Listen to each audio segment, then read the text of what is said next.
Oke teman-teman, kembali lagi bersama saya Reza Hadi Pratama. Oke, kali ini kita akan membuat channel YouTube yang berguna ya kawan-kawannya. Dalam channel kali ini saya akan membahas mata kuliah Six Sigma. Six Sigma merupakan suatu mata kuliah yang berada di jurusan teknik industri. Dalam Six Sigma ini mempunyai berbagai metode-metode yang dapat menyelesaikan suatu permasalahan yang ada di suatu pekerjaan. Metode tersebut diantaranya itu seperti yang kita bahas ini ya kawan-kawannya. Kalau kita bahas satu persatu mungkin terlalu ribet ya. Lalu kali ini kita membahas satu metodologi saja kawan-kawan, yaitu metodologi DMAIC. Nah, kita masuk ke proses perkenalan metode ini ya kawan-kawan ya.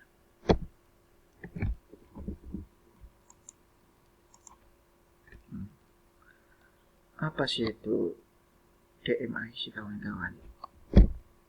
Oke, langsung saja. Metode ini merupakan sebuah pendekatan penyelesaian masalah berbasis data yang membantu membuat perbaikan-perbaikan bertahap dan optimalisasi pada produk, desain, dan proses bisnis. Penerapan DMAIC memungkinkan penggunaan waktu yang lebih optimal dalam menjalankan kegiatan sehari-hari, dan output akhir yang dicapai ialah terciptanya sebuah efektivitas dan efisiensi. Wah, teman-teman pasti sangat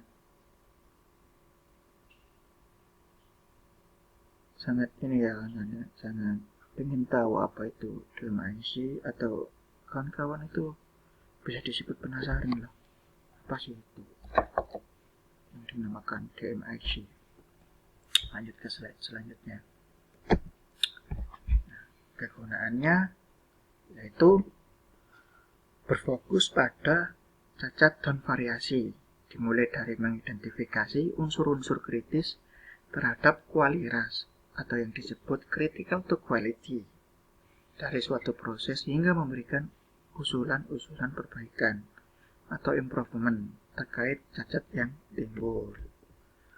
Nah, metode ini itu ya kawan-kawan ya, memberikan suatu solusi-solusi di mana suatu produk yang cacat dapat diperbaiki kembali.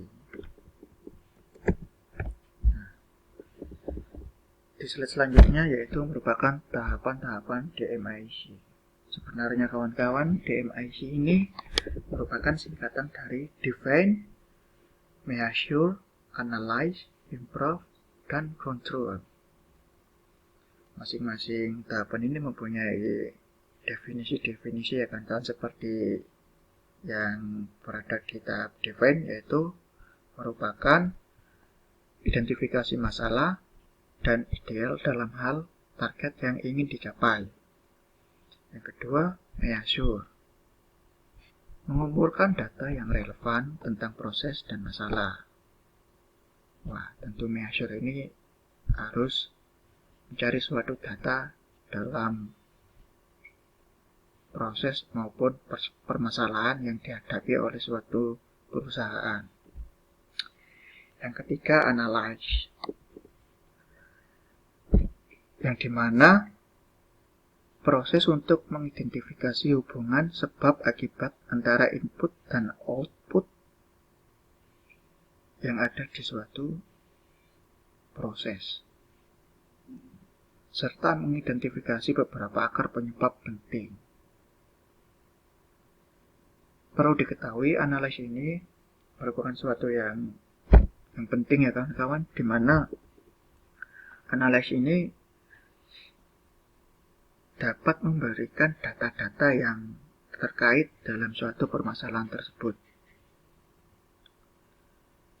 Nah, selanjutnya yang keempat, improve, Improve ini yaitu menentukan nilai optimal untuk input proses yang berkontribusi utama. Menerapkan solusi untuk menghilangkan akar penyebab.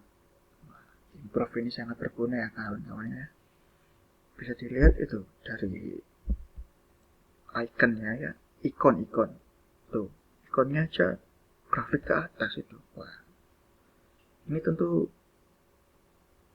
memberikan efek yang positif bagi perusahaan kawan-kawan. Oke. Kita lanjut ya, kontrol kawan-kawan. Yaitu menetapkan standar dan kontrol untuk mempertahankan perbaikan dalam jangka panjang. Wah, kontrol ini tentu ini ya kawan-kawan ya, mengontrol setiap permasalahan yang ada dalam perusahaan. Seperti contoh mengontrol kayak produk ini kurang apa, ini harus diapain dan gimana harus dilakukan untuk memperbaikinya. Dari mengontrol alatnya, sumber dayanya, biayanya, serta ketenaga kerjaannya. Kata selanjutnya kawan-kawannya. Nah, terkadang kita tidak mengetahui bagaimana cara mengelola data yang diperoleh, atau data ini tuh mau diapakan sih. Tentu ada aplikasi untuk menentukan suatu nilai yang dibutuhkan dalam perusahaan. Sebenarnya banyak alat-alat atau tools untuk mengeksekusi data, teman-teman. Bisa seperti SPSS, Minitab, dan lain-lainnya. Tapi di sini saya ingin memberikan tool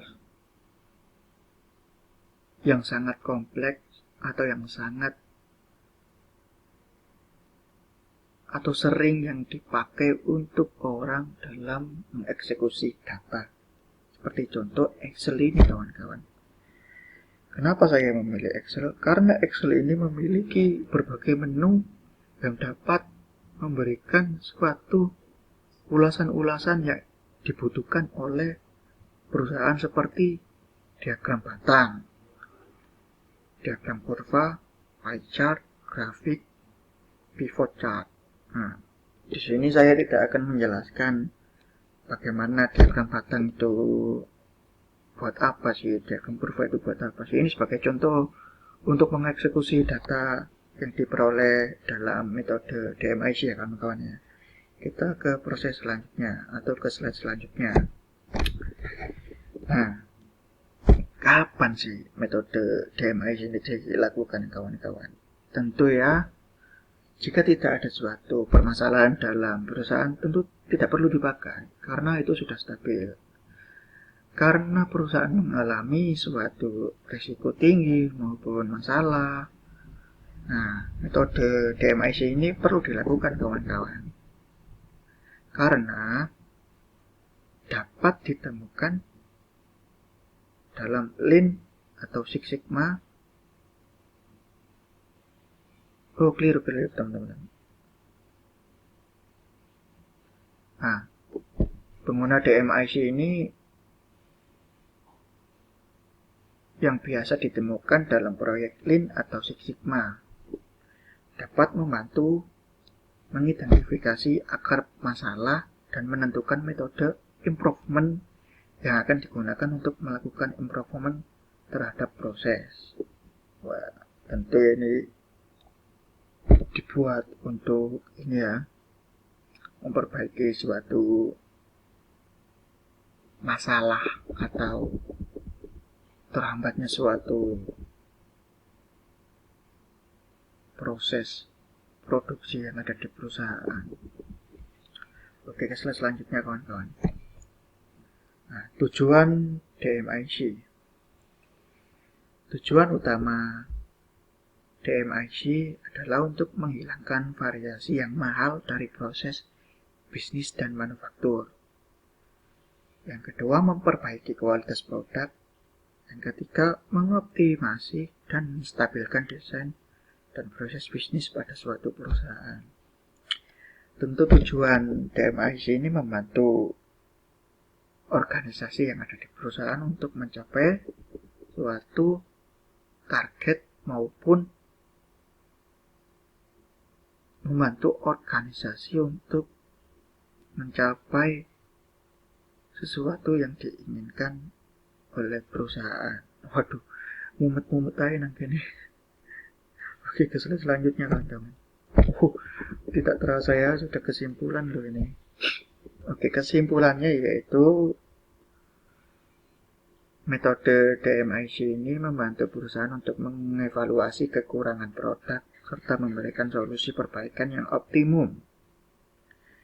Di mana DMIC ini membantu perusahaan untuk meningkatkan kualitas dan memperbaiki cost produk. Nah, jadi kawan-kawan bisa mengetahui di sini bahwa DMIC ini memberikan efek yang positif bagi perusahaan serta dapat membantu perusahaan untuk mengurangi biaya yang berlebih. Maka dari itu metode ini harus dipakai pada perusahaan yang mengalami permasalahan. Baik, sekian dari persentase yang saya bawakan. Jika ada salah kata maupun bahasa yang kaku, bahasa yang tidak baku, teman-teman mohon maklumi saya karena saya baru mulai membuat channel-channel yang semenarik mungkin ya. Oke, sekian dari channel saya. Terima kasih banyak atas waktu maupun aktivitas teman-teman yang melihat video ini ya. Saya sangat berterima kasih ya. Jangan lupa subscribe maupun berkomentar di bawah kolom komentar ini ya kawan-kawan ya. Akhir kata, wassalamualaikum warahmatullahi wabarakatuh.